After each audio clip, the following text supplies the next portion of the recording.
Mga kababayan,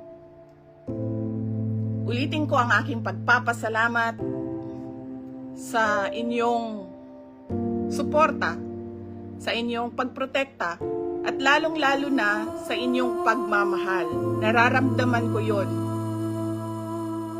Mahal ko kayong lahat.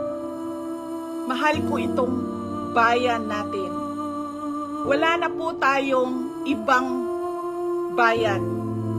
Hindi po tayo mga politiko at mga mayayaman na meron pong bahay kung saan-saan. Sa Australia, sa Singapore, sa Amerika, sa Spain, sa Europe, kung saan-saan ang mga bahay nila.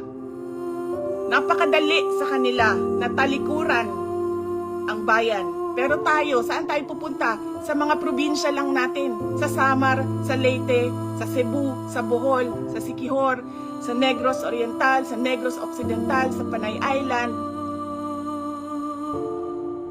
sa Mindanao, sa Luzon.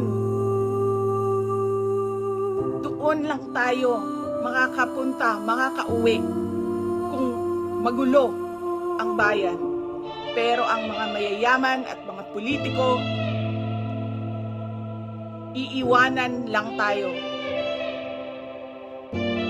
Kaya mga kababayan, paniguraduhin nyo na hinihingi ninyo sa gobyerno kung ano yung karapat-dapat para sa ating lahat. Hindi lang karapat-dapat para sa mga politiko at mayayaman. Nagpapasalamat po ako at paalala po ulit sa inyong lahat, peaceful assembly sa ilalim ng freedom of speech ang ating hangad. Maraming salamat po. Magandang gabi sa inyong lahat. Laban. Lumaban kayo.